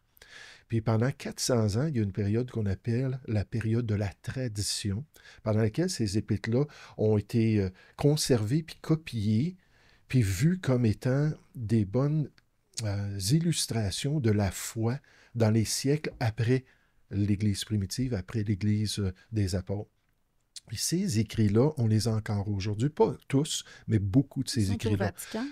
Ils sont un peu partout. Okay. Mais oui, le Vatican en a plusieurs. Des gens comme Ignace d'Antioche, des gens comme Augustin, toutes sortes de croyants. Là. Puis... dans l'histoire, il y a eu de l'abus dans ce qu'on appelle le christianisme ou la chrétienté. Mm-hmm. Donc, il y a eu des dirigeants, on va les appeler les papes parce que c'est le terme, surtout pendant le Moyen Âge, qui sont devenus très autoritaires, se présentant comme les vicaires de Christ puis l'autorité suprême sur les croyants, donc parlant ex cathedra. Qu'est-ce que ça veut dire ex cathedra? Ça veut dire dans la chaire ou l'autorité de Saint-Pierre, le premier pape, d'après leurs croyances. Mais là, il y a eu beaucoup d'abus, il y a eu beaucoup d'extrêmes, la construction voyons comment est-ce qu'on l'appelle, de Saint-Pierre de Rome. Oui, j'essaie de me souvenir le nom de la bâtisse, mais toutes ces choses-là, les gens étaient presque forcés à investir leur argent, à aller travailler souvent bénévolement. Il y en a qui ont perdu leur vie, il y a des personnes qui ont tout donné, tout sacrifié pour ça. Mais c'était très, très poussé par le système. un peu plus tard, au 16e siècle, il y a des moines puis des prêtres qui ont décidé, c'est assez ces abus-là. Ils ont dit, on va se tourner vers le Nouveau Testament, puis on va regarder la simplicité de la foi. Puis eux ont été connus comme les protestants ou les réformateurs. Du pape.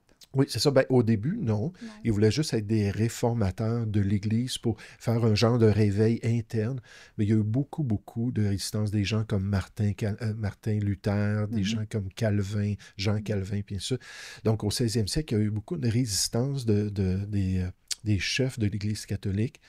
Puis, finalement, des mandats d'arrêt. Puis, fait que ces gens-là sont venus qu'à développer leur propre mouvement, qu'on appelle le mouvement protestant ou le mouvement des réformateurs. Mais ce qu'ils faisaient, c'est qu'ils disaient seulement la Bible. C'est une des 5 grandes déclarations, sola scriptura.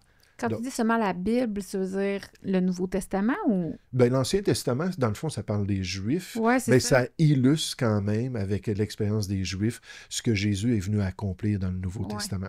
Donc, sola scriptura, c'était une des choses, ça voulait dire seulement les Écritures comme autorité. Mais là, quand ils avaient des débats avec les dirigeants, les docteurs de la loi catholique, eux, ils citaient Jérôme, eux, ils citaient Augustin, eux, ils citaient Ambroise, eux, ils citaient toutes sortes de pères de l'Église qui étaient après les apôtres, et ce qu'eux avaient dit concernant les choses, comme pour Marie. Dans le Nouveau Testament, tu ne verras pas la vénération de Marie. Dans la tradition, dans ces 400 ans-là, on a commencé à déclarer que Marie était particulière parce qu'elle était l'exemple d'une vierge qui s'était consacrée à Dieu. Même si elle a eu Jésus, elle est restée vierge quand même, s'était consacrée à Dieu, puis elle est le modèle, surtout pour le mouvement monastique qui s'est développé à partir du 5e siècle. Donc, on a poussé ça. Plus tard, on a parlé de son immaculée conception des siècles plus tard. Donc, elle n'avait pas de nature pécheresse, elle était différente de tous les êtres humains, à part Jésus-Christ, lui aussi, qui était parfait. Mais cette vénération-là lui a été donnée quand elle-même, dans le Nouveau Testament, elle parle de sa petitesse, du fait qu'elle était rien, une servante du Seigneur, puis c'est juste une grâce que j'ai reçue de Dieu de porter le Messie.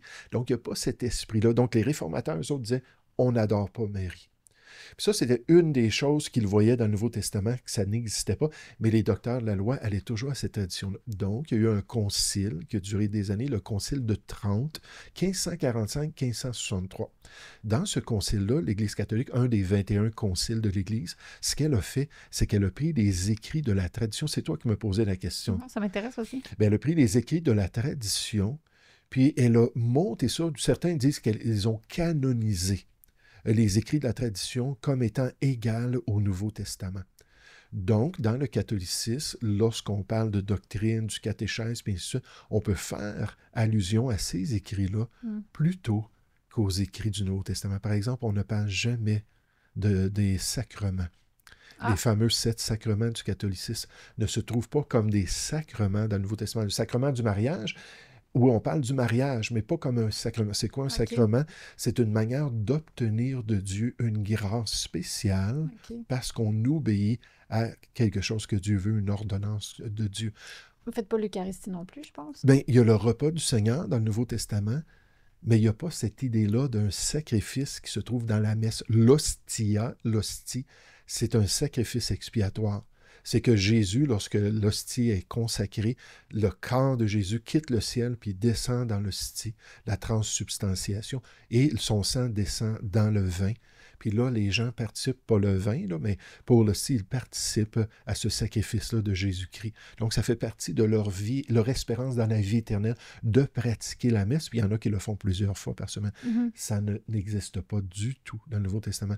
On nous parle de la table du Seigneur, du pain, puis ce vin-là, qui représente ce que Jésus a fait comme un mémorial de son œuvre. Jamais on attribue un pouvoir quelconque, jamais on attribue une capacité quelconque à ce mémorial-là qui célèbre ce que Jésus a fait. J'ai plein de questions, mais qu'est-ce que vous faites des hosties qui sont transformées en chair? C'est ça, ça n'existe pas dans le Nouveau Testament. Non, mais ça existe maintenant. Il y a des miracles qui existent.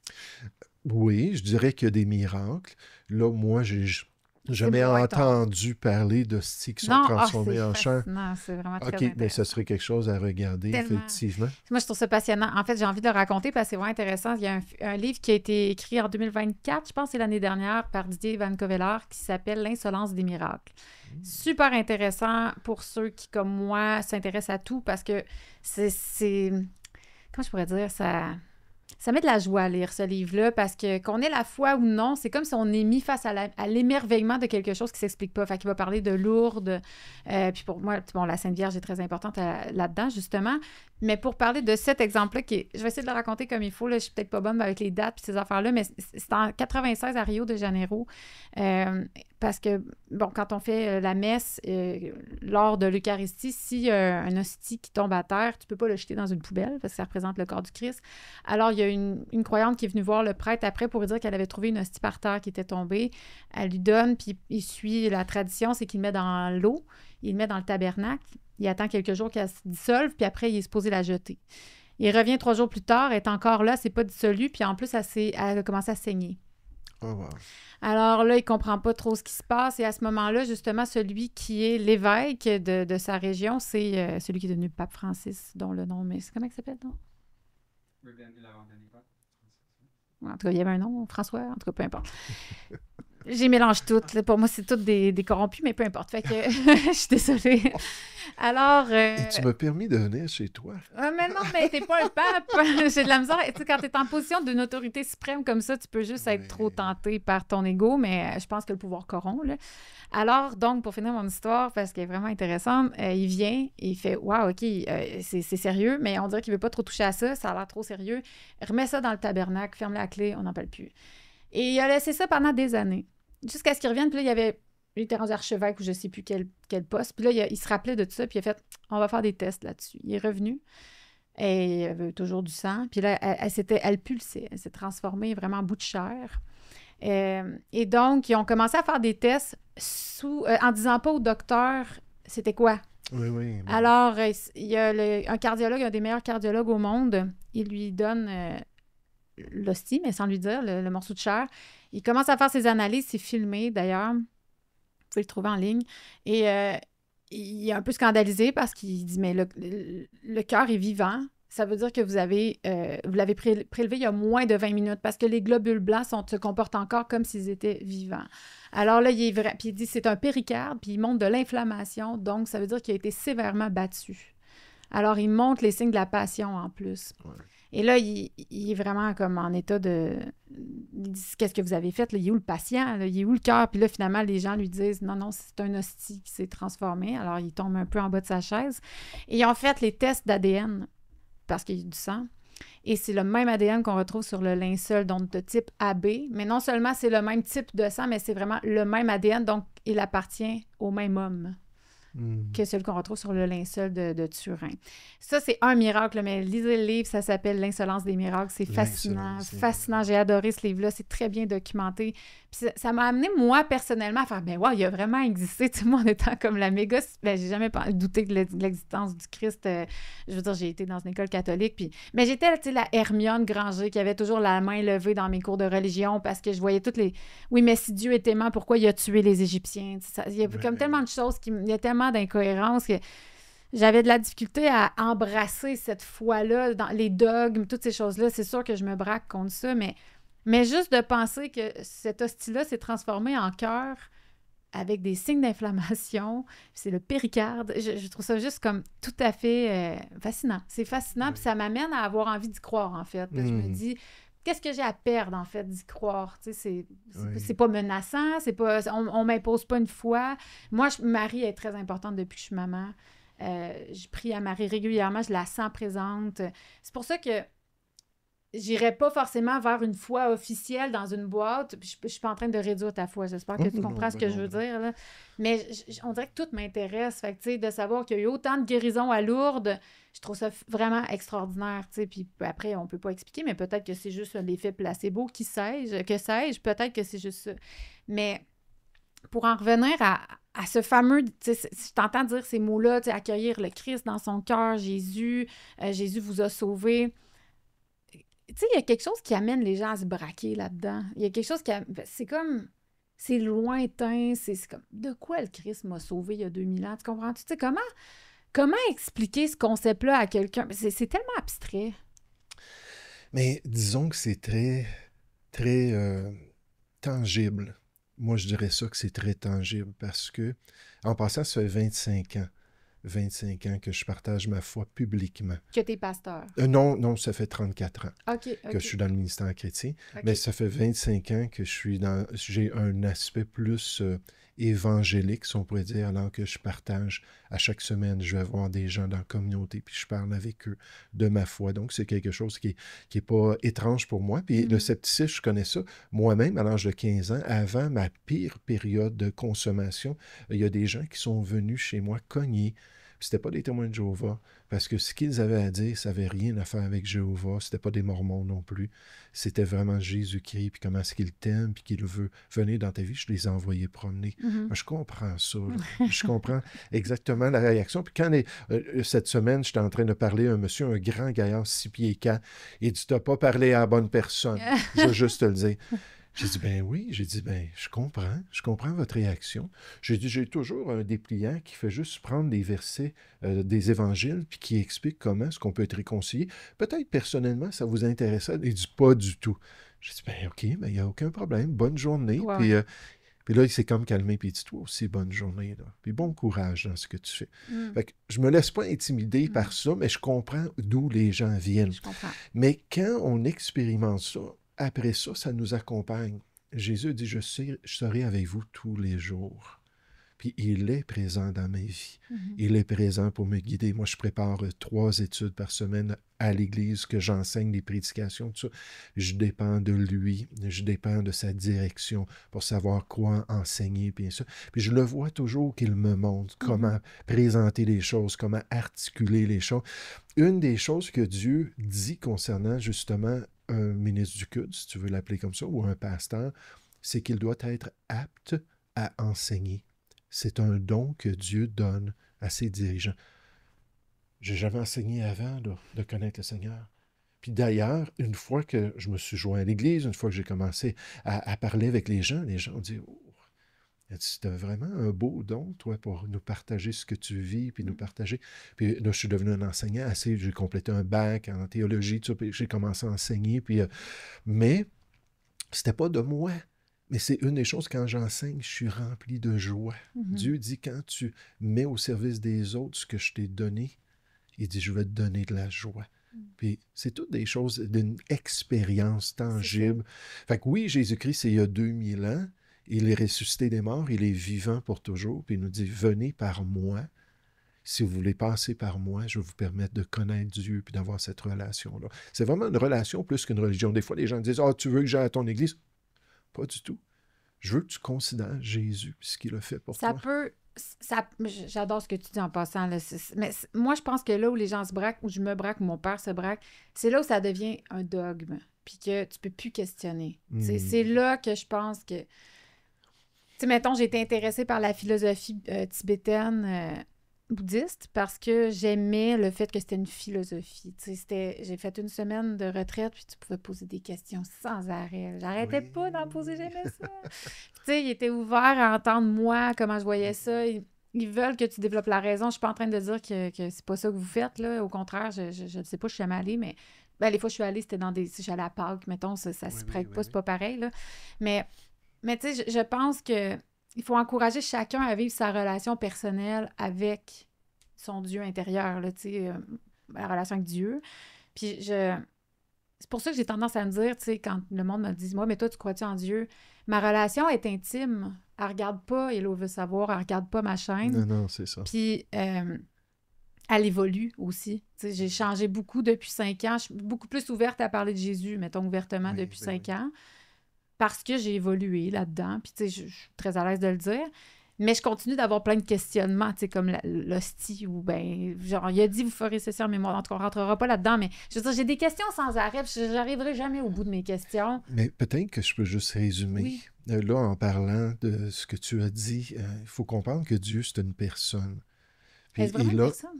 c'est une personne, il a une personnalité, il se connaît, il exprime qui il est, ce qu'il désire, comment il ressent les choses. Puis dans les Écritures, il y a une belle image de qui Dieu est. Mais c'est un peu comme ton copain.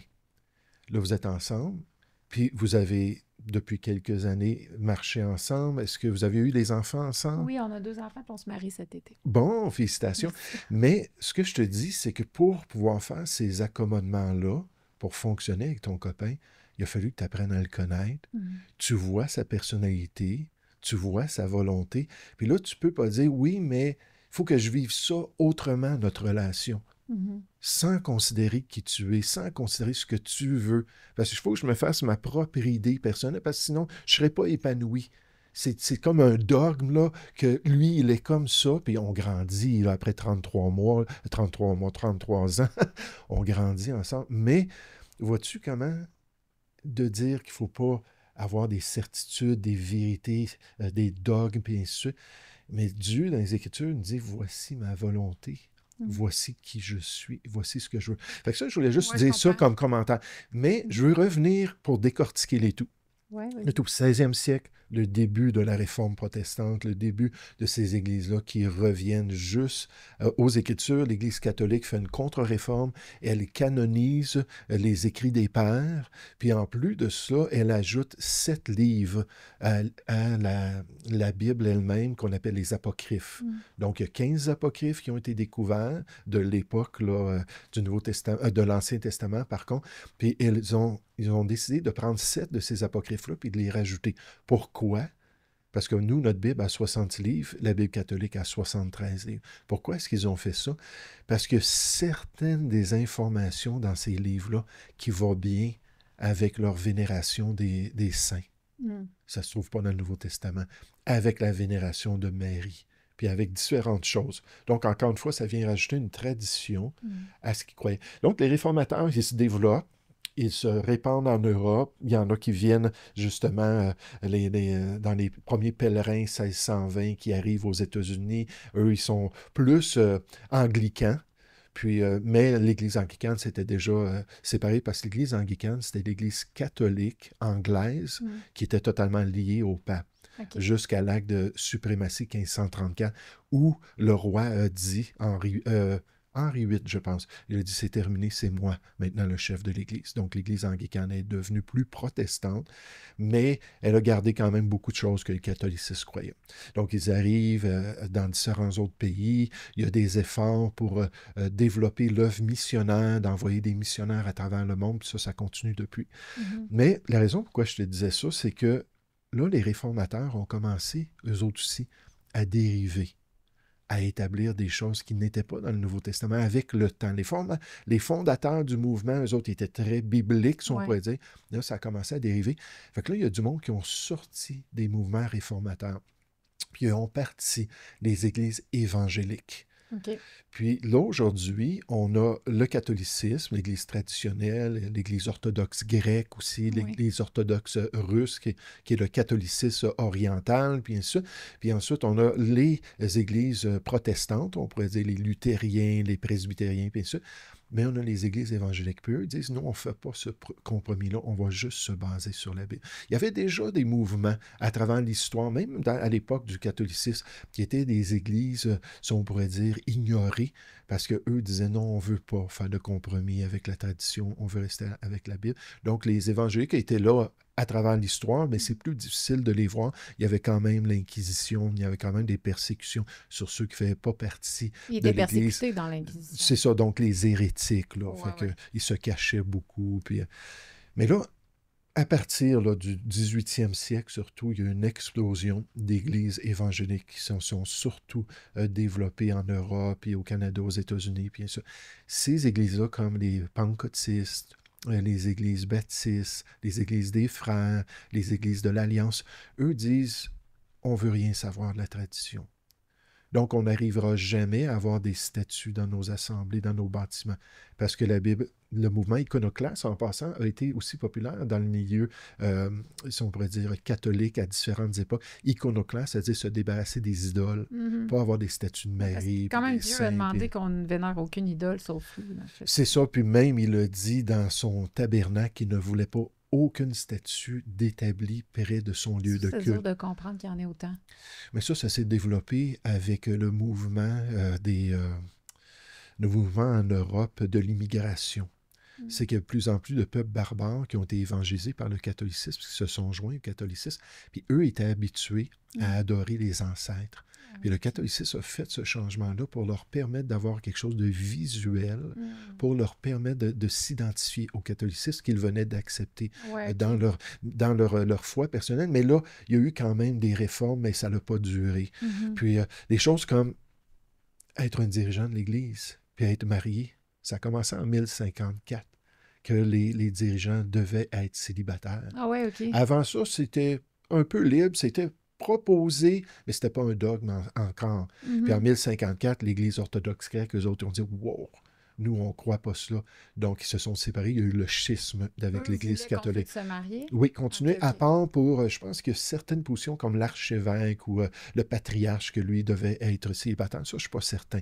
Mais pour le restant des ouvriers, les diacres, les personnes, là, ben oui, c'est important. Comment est-ce qu'on peut aider les gens si on n'a pas l'expérience familiale? Comment est-ce qu'on peut aider les gens si on n'a pas l'expérience filiale avec les enfants, puis ainsi de suite?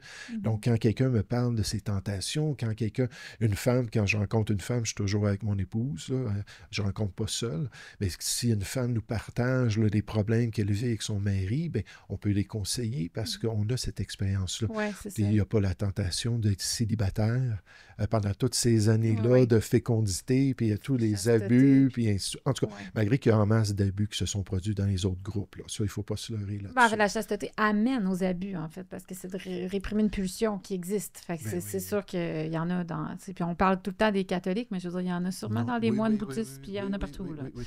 Mais donc, là, aujourd'hui, ce qu'on voit, c'est que les églises traditionnelles, comme j'ai dit, l'Église catholique, l'Église orthodoxe grecque et russe, on a l'Église anglicane, qui, elle, se dit protestante, mais qui est quand même très similaire au catholicisme.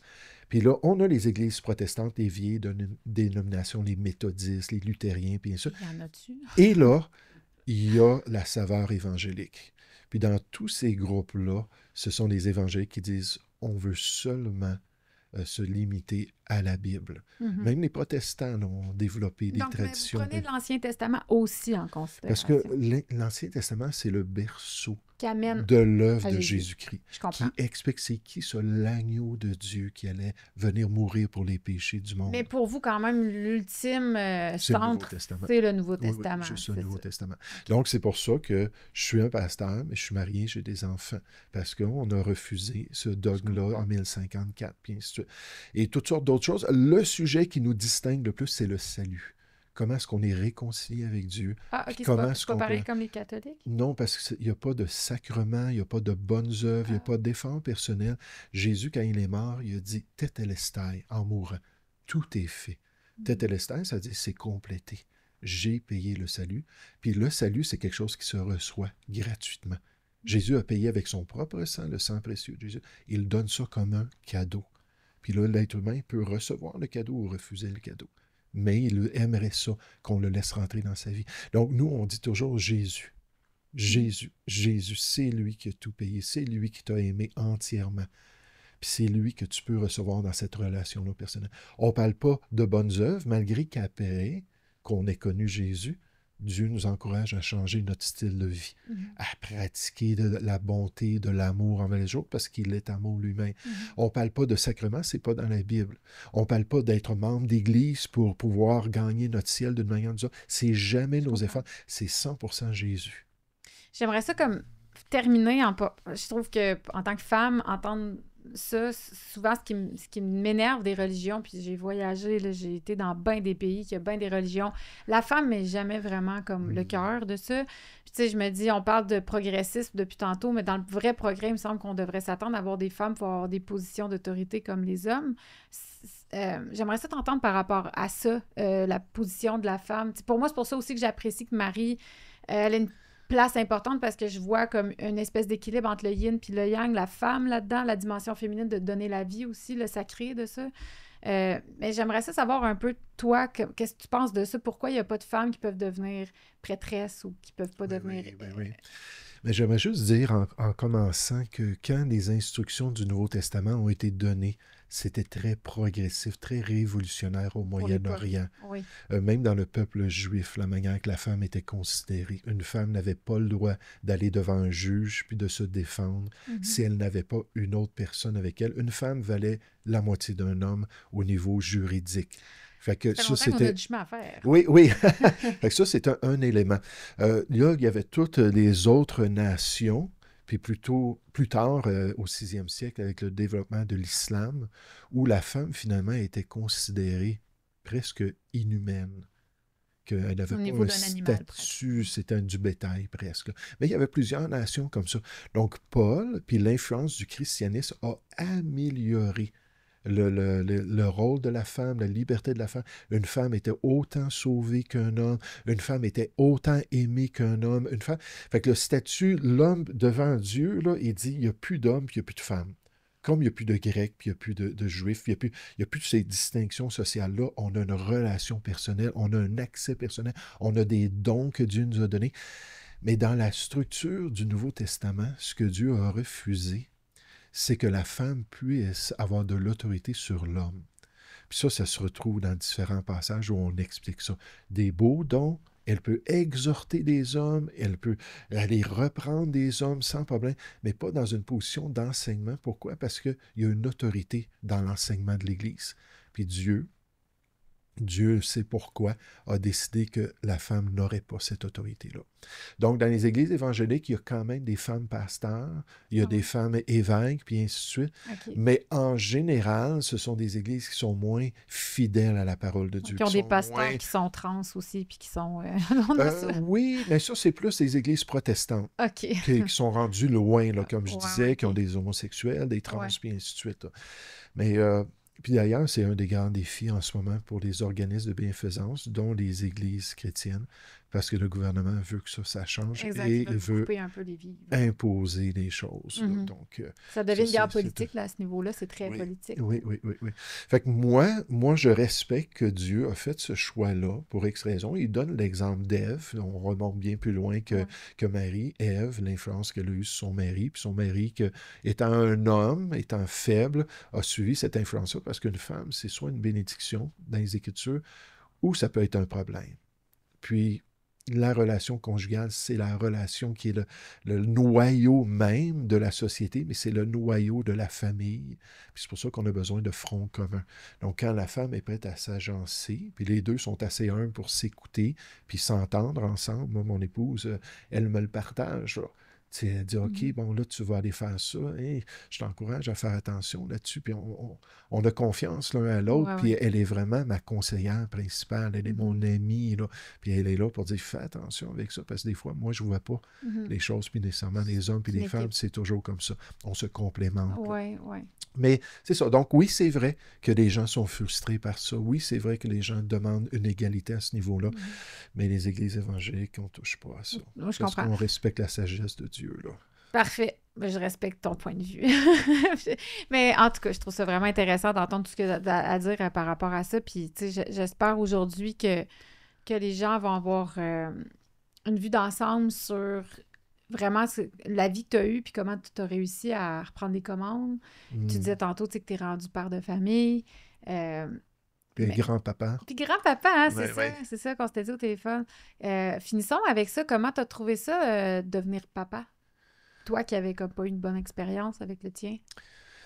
Disons que c'était mon questionnement. Quel genre de père j'allais être? Ouais. Surtout que notre premier, c'était un garçon. Puis là, je me suis dit, est-ce que je vais être capable d'être un bon père? Puis pour moi, ça a été naturel.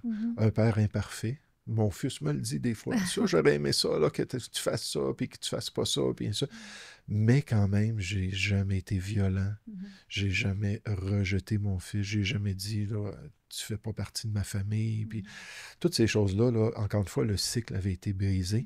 Mais la joie, quand mon épouse a accouché, de voir que finalement, je pouvais être un père de famille. Ça a été très, C'est au moment de très l'accouchement intense. que tu as goûté à ça? Ben, j'étais là à chaque accouchement, Ouais. là, mais le premier accouchement, on dirait qu'il y avait quelque chose de spécial, de dire « Wow, c'est fait ». Mm-hmm. Puis j'ai été capable de sortir de ma misère. Ben, moi, je dis pas moi, j'ai été capable, mais j'ai été accompagné, puis j'ai eu la grâce de pouvoir sortir de cela, puis d'être un père. Puis j'ai beaucoup, beaucoup aimé jouer avec mes enfants. J'ai beaucoup aimé passer du temps avec eux, puis faire des choses. Même encore aujourd'hui, j'ai une de mes filles qui descend des États avec son mari puis son fils, puis ils vont venir passer. On fait un petit club de vacances bibliques pour les jeunes, là. Puis lui, il a travaillé des années avec des clubs, là, puis il est très, très habitué. Fait que je dis, c'est pas ma force, viens donc faire un tour. Okay. Fait qu'ils vont descendre, on a hâte samedi qu'ils arrivent, là. Puis, fait que c'est comme une récompense de pas être resté dans cet esprit-là morose, puis défaitiste, puis d'avoir finalement rebâti sa vie. Moi, je prends aucune gloire, mais d'avoir été en mesure de rebâtir ma vie. Puis oui, j'ai une grande, grande joie. Quand je pense à mon passé, dans le fond, maintenant, je suis libre, comme j'ai dit, j'ai été auprès de ma famille, mon père en particulier, qui était le pire, selon moi, dans tout ça. J'ai investi 25 ans à aller le voir jusqu'à son décès. Il est décédé. Puis aller lui donner de l'amour, puis aller lui montrer, puis à apprendre aussi que lui, il avait été rejeté par son père. Puis qu'il y avait différents contextes aussi personnels qui l'avaient amené. Des fois, il s'ouvrait. Jamais mon père, il me disait ce qu'il vraiment pensait, à part qu'il critiquait ma foi, puis il critiquait, là, il disait toujours « T'es pasteur parce que tu veux faire de l'argent ». Lui, il voyait les télé évangélistes avec les millions de dollars par année, puis les grosses maisons, puis j'ai dit, papa, je ne suis pas dans le même contexte. Non, c'est ça. Mais c'est ça. Donc, même jusqu'à la fin, il était toujours critique, mais toutes ces années-là, j'avais la paix. Je suis en train de te donner ce que toi, tu n'as pas pu me donner. Puis je suis joyeux parce qu'il aimait mes enfants. Il aimait mon épouse, il l'aimait. C'est un baume pour lui, là, dans ces circonstances qu'on fasse ça. Donc, encore une fois, une transformation. Totalement, la direction de ma vie là, était totalement différente. Toutes tes relations, finalement, ont été transformées, même si elle avait été... Oui. Ben écoute, je te souhaite vraiment du beau temps en famille samedi. Avec, merci. Ton fils. Puis c'est ton fils qui vient de... non, c'est ma fille. OK. Bon, ben bon temps en famille, c'est tellement important. Puis merci d'être venu partager ton vécu. Merci d'être ouvert comme ça. Je suis sûre que ça a touché beaucoup de gens. Ça me fait plaisir. Merci beaucoup pour l'invitation. Oui.